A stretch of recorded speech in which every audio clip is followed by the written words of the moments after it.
जंगल में बहुत तेज बारिश हो रही थी। मीनू मौसी और रानू चिड़िया आपस में बातचीत कर रही थी। मीनू मौसी, जंगल में 3 दिन से लगातार बारिश हो रही है। अब तो इस बारिश को बंद हो जाना चाहिए। तुम सही कह रही हो रानू, लगातार हो रही बारिश से सभी बहुत ज्यादा परेशान हैं और चिंतित भी। मैं जरा जंगल में चक्कर लगा कर आती हूँ। इतना बोलकर रानू चिड़िया बारिश के बीच उड़ने लगी।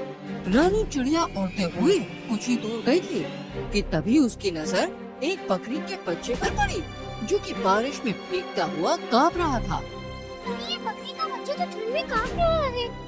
लगता है ये अपने घर का रास्ता भूल गया है।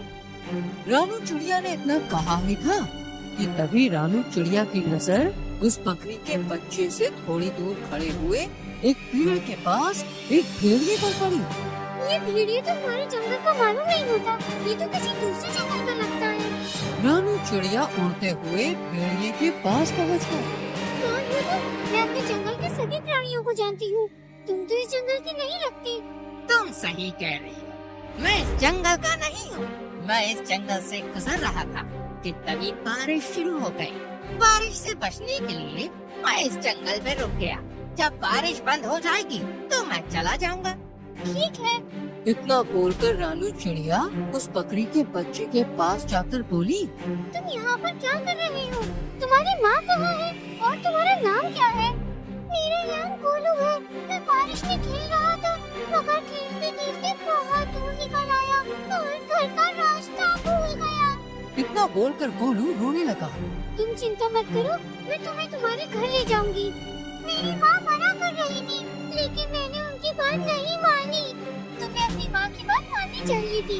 चलो मेरे साथ। रानू चिड़िया गोलू को लेकर कुछ ही दूर चली थी कि तभी गोलू की माँ गोलू को ढूंढते हुए वहाँ पर आ गई। तुम कहाँ चले गए थे गोलू? तुम्हें पता है मैं कितनी परेशान हो गई थी। अपनी माँ को देखकर गोलू खुश होते हुए बोला, मैं आपकी अब हमेशा बात मानूंगा माँ। रानू चिड़िया गोलू की ओर देखकर बोली, अब तुम अपनी माँ के साथ घर चले जाओ और जब तक बारिश बंद नहीं हो जाती तब तक बाहर खेलने मत आना। गोलू अपनी माँ के साथ चला गया और रानू चिड़िया उड़ते हुए मीनू मौसी के पास जाकर सारी घटना बताने लगी। रानू चिड़िया की बात सुनकर मीनू मौसी बहुत गहरी सोच में डूब गई। मीनू मौसी, आप इतनी गहरी सोच में क्यों डूब गयी? कहीं वो भेड़िया उस मासूम बकरी के बच्चे को नुकसान पहुंचाने की तो नहीं सोच रहा था ना? अरे नहीं मीनू मौसी, वो भेड़िया तो खूब डरा सहमा पेड़ के नीचे खड़ा हुआ था। बारिश बंद होने के बाद वो चला जाएगा। अगले दिन बारिश थम गई। रानू चिड़िया धूप का आनंद ले रही थी कि तभी मोनू चिड़िया वहाँ पर आकर रानू चिड़िया से बोली, अरे रानू, तुम यहाँ आकर बैठ गई हो और वहाँ पर बेचारी एक बकरी फूट फूट कर रो रही है। कौन सी बकरी फूट फूट कर रो रही है? मुझे नहीं पता। ये बेचारी अपने बच्चे को ढूंढ रही है। उसका कहना है कि उसका बच्चा कल से फिर से लापता है। चलो मेरे साथ। रानू चिड़िया मोनू चिड़िया के साथ तुरंत वहाँ पर चली गई। उसने देखा वह बकरी गोलू की माँ थी। रानू चिड़िया उसके पास जाकर बोली, क्या हुआ? तुम रो क्यों रही हो? कल मैं अपने गोलू को घर पर ले गई थी। सुबह जब मेरी आँख खुली तो वो घर से गायब था। मैंने पूरा जंगल छान मारा मगर वो कहीं नहीं मिला। तुम घबराओ मत, मैं अभी उसे तलाश करती हूँ। रानू चिड़िया गोलू को ढूंढने लगी। तभी उसकी नजर एक पेड़ के नीचे उसी भेड़िए पर जा पड़ी, जो कि आराम से लेटा हुआ था। रानू चिड़िया उस भेड़िए के पास जाकर बोली, क्या तुमने इस बकरी के बच्चे को कहीं देखा है? वही बकरी का बच्चा जो कल बारिश में भीग रहा था। मैंने किसी बकरी के बच्चे को नहीं देखा। वैसे तो तुम कह रहे थे कि बारिश होने के बाद तुम यहाँ से चले जाओगे। हाँ, चला जाऊंगा। तुम तो ऐसे बोल रही हो जैसे कि इस जंगल की राजा और यहाँ पर तुम्हारा ही अधिकार चलता है। अरे मेरी जब मर्जी होगी मैं यहाँ से चला जाऊंगा।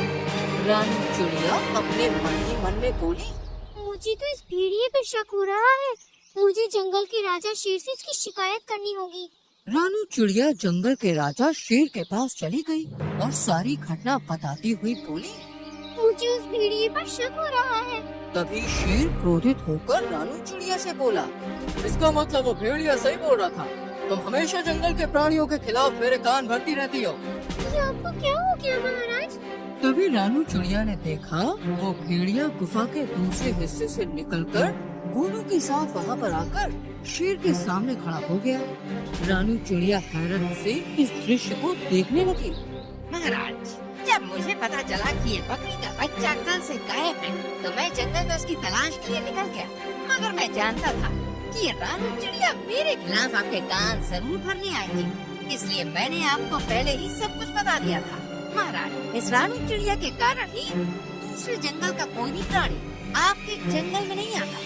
शेर रानू चिड़िया की ओर देखकर बोला, और तुम कह रही थी कि इस भेड़िए ने बेचारी बकरी के बच्चे को मार डाला, मगर ये तुम्हारे आने से पहले ही इसे यहाँ सही सलामत किया है। तुम्हें अब सजा मिलेगी, तुम्हें जेल में डाल दिया जाएगा। इतना बोलकर शेर ने अपने सिपाहियों को आदेश दे दिया और रानू चिड़िया को एक पिंजरे में बंद कर दिया। शेर भेड़िए की ओर देखकर बोला, तुम्हारी जब तक मर्जी हो तुम यहाँ पर रह सकते हो। भेड़िया खुश होकर वहाँ से चला गया। इधर मोनू चिड़िया इस सारे दृश्य को देख रही थी। वह तुरंत मीनू मौसी के पास पहुँच गई और सारी घटना बताते हुए बोली, कुछ कीजिए मीनू मौसी, जंगल के राजा शेर ने रानू चिड़िया को बंदी बना लिया है। मीनू मौसी गहरी सोच में डूबते हुए बोली, जब रानू चिड़िया ने मुझे बताया था कि वो भेड़िया एक पेड़ के नीचे खड़ा हुआ उस बकरी के बच्चे को देख रहा था, मुझे तभी कुछ न कुछ गड़बड़ लग रही थी। जो भी हो, लेकिन आप कुछ भी करके रानू चिड़िया को उस पिंजरे से बाहर निकालिए। चिंता मत करो मोनू, हम दोनों को अभी फिलहाल कुछ नहीं करना, हमें सिर्फ उस भेड़िए पर गहरी नजर रखनी होगी। पहले हमें पता चलना चाहिए कि उस भेड़िए के दिमाग में आखिर चल क्या रहा है, आखिर ये कौन सा मकसद लेकर इस जंगल में आया है। मीनू मौसी और मोनू चिड़िया उस दिन से उस भेड़िए पर नजर रखने लगे। वह भेड़िया दिन भर जंगल में घूमता और दूसरे जानवरों का मांस छीनकर खा लेता। जब भी कोई जानवर अपना मांस देने में आनाकानी करता तो वो धौंस दिखाते हुए खुद को जंगल के राजा शेर का दोस्त बताकर डरा देता उन्हें। एक दिन भेड़िया टहलते टहलते गोलू बकरी के घर के नजदीक चला गया। गोलू अपने घर के बाहर खेल रहा था। भेड़िया उसे अजीब सी नजरों से देखने लगा, मगर उसे नहीं पता था कि मीनू मौसी उस पर नजर रख रही है। मीनू मौसी तुरंत ही मोनू चिड़िया की ओर देखकर बोली, जाओ जल्दी से महाराज को बुला लाओ। लेकिन महाराज क्या मेरी बात सुनेंगे? तुम्हें कैसे भी करके महाराज को यहाँ पर लाना है। मुझे इस भेड़िए के इरादे सही नहीं लग रहे और महाराज का यहाँ आना बहुत जरूरी है। मीनू मौसी की बात सुनकर मोनू चिड़िया सीधे उड़ती हुई जंगल के राजा शेर के पास पहुँच गई। यहाँ पर क्यों आई हो मोनू? महाराज, आपको अभी और इसी वक्त मेरे साथ चलना होगा। मुझे अब चिड़ियों पर भरोसा नहीं रहा। सोच लीजिए महाराज, कहीं ऐसा ना हो कि आगे जाकर आपको अपने फैसले पर पछताना पड़े। लेकिन तुम मुझे कहाँ ले जाना चाहती हो? आप मेरे साथ चलिए और आप अपनी आंखों से देख लीजिए कि मैं आपको क्या दिखाना चाहती हूँ। शेर राजा मोनू चिड़िया के साथ सीधा उस जगह पर चला गया। तभी मीनू मौसी शेर राजा के पास आकर बोली, महाराज, उस पेड़ के पीछे छुप जाइए और स्वयं अपनी आंखों से देख लीजिए। मीनू मौसी के कहने पर शेर राजा पेड़ के पीछे छुप गया। भेड़िया गोलू के करीब आकर उसे देखते हुए बोला, आज तुम्हारा मांस खाने का मन कर रहा है मुझे। ये क्या कह रहे हैं आप? पिछली बार जब मैं खो गया था तो आप ही मुझे महाराज के पास ले गए थे और मेरी माँ के पास छोड़कर आए थे। और बकरी के बच्चे, वो तो मेरी सिर्फ चाल थी। मैं जानता था कि इस जंगल में रानू चिड़िया सबसे ज्यादा तेज दिमागी है। मैंने उसे फंसाने की योजना बनाई थी। मैं कुछ समझा नहीं। जब तू सो रहा था ना, तब मैं चुपके से तुझे अपने मुंह में दबाकर जंगल के दूसरे हिस्से में छोड़ आया था और फिर खुद ही तुझे जगाकर महाराज के पास छोड़ आया। और जंगल के इस मूर्ख शेर ने रानू चिड़िया को ही दोषी मान लिया। लेकिन अब मुझे कोई खतरा नहीं। अब अगर मैं तुझे खा भी जाऊंगा तो जंगल का राजा शेर कभी विश्वास नहीं करेगा। तुझे खाने के बाद मैं जंगल में अपनी मनमानी शुरू कर दूंगा। इतना बोलकर भेड़िया गोलू बकरी के बच्चे के ऊपर हमला करने वाला था कि तभी शेर दहाड़ता हुआ वहाँ पर आ गया। शेर को दहाड़ता हुआ देखकर भेड़िया पूरी तरह से घबरा गया। अच्छा, तो ये थी तुम्हारी चाल? तुमने जंगल की सबसे ज्यादा समझदार और मेरी विश्वसनीय पक्षी को मेरे ही हाथों बंदी बनवा दिया। मैं तुम्हें जीवित नहीं छोड़ूंगा। इतना बोलकर शेर ने